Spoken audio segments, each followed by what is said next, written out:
আসসালামু আলাইকুম, সবাই কেমন আছেন? সো আজকে আমরা আলোচনা করব কিভাবে একটি এক্সেল শিটকে গুগল শিটে কনভার্ট করে এটাকে কাস্টমাইজ করা যায় এই বিষয়টি নিয়ে আলোচনা করব। পাশাপাশি আমরা আলোচনা করব কিভাবে মাল্টিপল সেলের ডাটাকে আমরা কি করতে পারি, গ্রুপসে কনভার্ট করতে পারি। গ্রুপস খুবই ইম্পর্টেন্ট একটা ফিচার গুগল শিটের, যেটার মাধ্যমে আমরা খুব সহজেই মাল্টিপল ডাটাকে কী করে রাখতে পারি, আলাদা আলাদা গ্রুপে কনভার্ট করে রাখতে পারি। তো চলুন শুরু করি। ফার্স্ট অফ অল হচ্ছে কীভাবে আমরা একটা এক্সেল শিটকে গুগল শিটে কনভার্ট করতে পারি বা কীভাবে আপলোড করে এটাকে কাস্টমাইজ করতে পারি সেই বিষয়টা নিয়ে আলোচনা করি। তো যদি আমরা গুগল শিটের মধ্যে এক্সেল শিটটাকে যদি ওপেন করতে চাই, সেক্ষেত্রে আমাদেরকে অবশ্যই ওপেন নামক যে অপশন আছে গুগল শিটসের, সেটাই যেতে হবে। অথবা আমরা কিবোর্ড থেকে কন্ট্রোল ও দিলেও চলবে, অথবা ফাইল মেনু থেকে ওপেনে ক্লিক করলেও চলবে। পাশাপাশি কন্ট্রোল ও দিলেও আমরা ওপেনের যেই ইন্টারফেসটা সেটা দেখতে পারবো। ওকে, সো এরপর ওপেনে ক্লিক করলাম। ওপেনে ক্লিক করার পর আমাদের সামনে একটা পপ আপ উইন্ডো আসছে। এটা থেকে আমরা সাধারণত এখানে অনেকগুলো অপশন দেখতে পাচ্ছি, মাই drive, share with me, start, এরপরে রিসেন্ট, আপলোড। ওকে, মাই ড্রাফট মানে হচ্ছে আপনি আগে থেকে যদি কি করে রাখেন, এখানে কোনো ফাইল আপলোড করে রাখেন, সেক্ষেত্রে এখান থেকে সেটাকে আপনি সরাসরি এখানে কাস্টমাইজ করতে পারবেন। ওকে, এরপরে শেয়ার উইথ মি যে ফাইলগুলো আপনার সাথে শেয়ার করা হয়েছে সেই ফাইলগুলো করতে পারবেন। শেয়ার উইথ মি মানে হচ্ছে আমার সাথে, মানে হচ্ছে আপনারা যারা ইউজ করছেন তাদের সাথে আর কি। সো স্টার্ট মানে হচ্ছে গিয়ে স্টার্ট করা যদি কোনো ফাইল থাকে সেটা আপনি এখান থেকে ইউজ করতে পারবেন। রিসেন্ট মানে রিসেন্ট ফাইলগুলো এখানে শো করবে। দেন আপলোড। সো আমরা যেহেতু কম্পিউটারের স্টোরেজ থেকে কি করব, আপলোড করবো, সেহেতু আমরা আপলোডে যাব। দেন আমরা এখানে দুটো ওয়েতে আপলোড করতে পারি। একটা হচ্ছে আমরা ড্রাগ করে এনে ছেড়ে দিলে হবে, অথবা আমরা এখানে select A file from your device নামক যে অপশন আছে এটাতে ক্লিক করলাম। আমরা সাধারণত এখান থেকে result sheet for group example নামক ফাইলটাই আপলোড করবো। ওকে, সো আমি এটাতে ক্লিক করলাম। ক্লিক করানোর পর একটু সময় নেবে, কয়েক সেকেন্ড, দেন এটা আপলোড হবে। ওকে, সো আপলোড হওয়ার পরে আপনি বা আপনারা এটা গুগল শিটের মধ্যে দেখতে পাবেন। ওকে, সো এখানে আমি সাধারণত একটা ডেমো রেডি করছি, একটা রেজাল্ট শিট আকারে একটা ডেমো রেডি করে রেখেছি। এখানে নেম, ক্লাস, এরপরে subject name, total, average, GPA result শিটের মধ্যে একটা ডেমো রেডি করছি, যেন আমরা কি গ্রুপস টুলসটাও খুব ভালোভাবে বুঝতে পারি। সো আশা করি আপনারা বুঝতে পারছেন। আপনারা এবার চাইলে এখান থেকে কিন্তু দেখেন সবগুলো কিন্তু আপনারা কাস্টমাইজ করতে পারবেন। সাপোজ ধরেন আমি এটাকে চেঞ্জ করতে যাচ্ছি, এই যে আপনি চাইলে এখানে চেঞ্জও করতে পারবেন। ওকে, একই সাথে সব কিছুই চেঞ্জ করে নিতে পারবেন। আবার ধরেন আপনি এখানে ধরেন আর একটু চেঞ্জ করবেন, ধরেন এখানে হচ্ছে আপনার 31 দিয়ে দিলেন।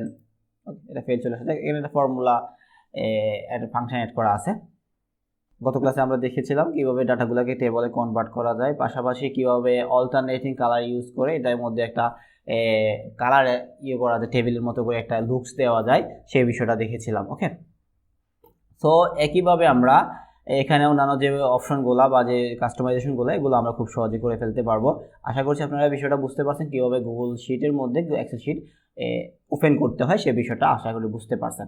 এবার আমরা দেখবো কিভাবে গ্রুপ করতে হয় সে বিষয়টা। গ্রুপ করার জন্য সাপোজ ধরেন আপনি একটা রেজাল্ট শিট নিয়ে কাজ করতেছেন, এখানে অনেক মাল্টিপল ক্লাসের অনেকগুলো ক্লাসের রেজাল্ট দেওয়া আছে। সাপোজ এখানে 5টা ক্লাসের রেজাল্ট দেওয়া আছে। আপনি চাচ্ছেন যে এটা বিশাল একটা আপনাকে কোনো কারণে ক্লাস 4টা দেখতে হচ্ছে বা অন্যান্য ক্লাসেরটা দেখতে হচ্ছে, অথবা আপনি মার্কেটিং যেটাই কাজ করেন সেখানে, সাপোজ আপনি একদম মার্কেটিং ডিপার্টমেন্ট নিয়ে কাজ করেন, আপনার বিশাল এক এরিয়া আছে, সেখানে আপনার প্রতি এরিয়া ওয়াইজ অনেক এসআর রয়েছে। সো আপনি এসআর অনুযায়ী কিন্তু গ্রুপ করে রাখলে খুব সহজে এরিয়াটা দেখতে পারতেছেন। ঠিক আছে, তো এরিয়াটা আপনি সিলেক্ট করে দিলেন, পাশাপাশি আপনাকে এই এরিয়ার কী কী এসআর আছে বা কোন কোন এসআর আছে তাদের ইনফরমেশনগুলো আপনি দেখতে পাবেন যদি আপনার কাছে সেই ফরম্যাটটা রেডি করা থাকে। ওকে, সাপোজ ধরেন আমি এটাকে একটু রেডি করে নিচ্ছি যে আমি এগুলোকে কলাপস করে রাখবো বা গ্রুপ আকারে ক্লজ করে রাখবো, খুব সহজে যখন আমার প্রয়োজন তখন আমি এটা এক্সপান্ড করব।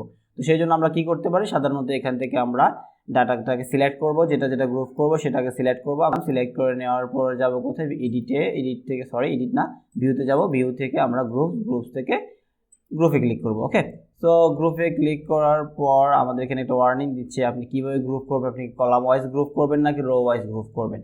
তো আমি যেহেতু কলাম ওয়াইজ গ্রুপ করব, রো ওয়াইজ গ্রুপ করব, সেহেতু আমি রোতে ক্লিক করতেছি।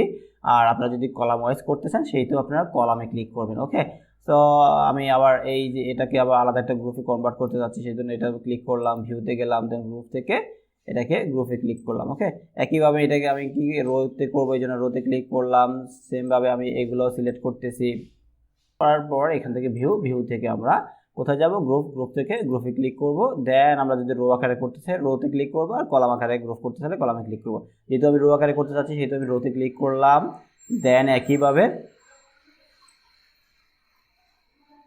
দেন একইভাবে আমি নিচের যে ইয়েগুলো আছে সেগুলো করে নিচ্ছি। ওকে, সো ভিউ থেকে গ্রুপ।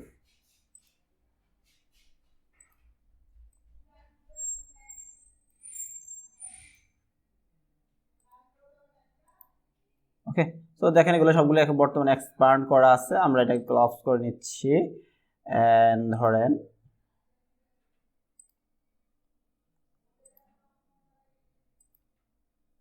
এই যে দেখেন সবগুলো কিন্তু এখন গ্রুপ এগুলা সবগুলো কি করা আছে, ইয়ে করা আছে, ক্লোজ করা আছে।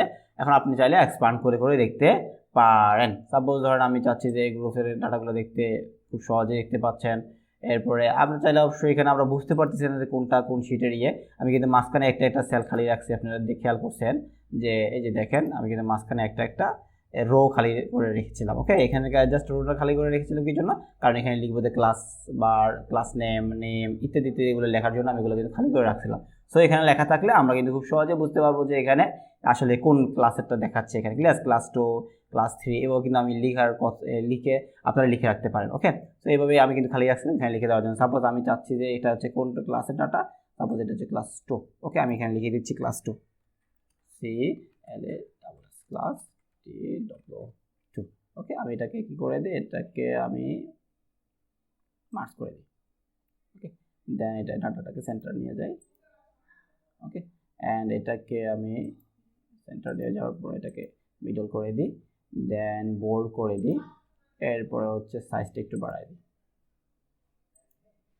ওকে, সাপোজ ধরেন আপনি যখন এটাকে আবার ক্রস করে ফেলতেছেন, আপনি দেখতেছেন আপনি এখন ক্লাস 2 এর ডাটাটা দেখতেছেন। সেম ভাবে আপনি যখন প্রত্যেকটা যে ইয়েগুলো আছে, যে ডাটাগুলো আছে, ডাটাগুলো উপরে যখন একটা হেডিং দিয়ে রাখবেন, এভাবে টাইটেল দিয়ে রাখবেন, সেক্ষেত্রে আপনি বুঝতে পারবেন যে আপনার গ্রুপের ডাটাগুলো কি রিলেটেড। ওকে, সো এই জন্য আপনারা এই গ্রুপসের যে ফিচারটা আছে, এই ফিচারটা কিন্তু ইউজ করতে পারেন আপনাদের বিভিন্ন বড় বড় ডাটাগুলোকে এভাবে গ্রুপ আকারে কাস্টমাইজ করে রাখার জন্য আপনারা এই গ্রুপস ফিচারটি ইউজ করতে পারেন।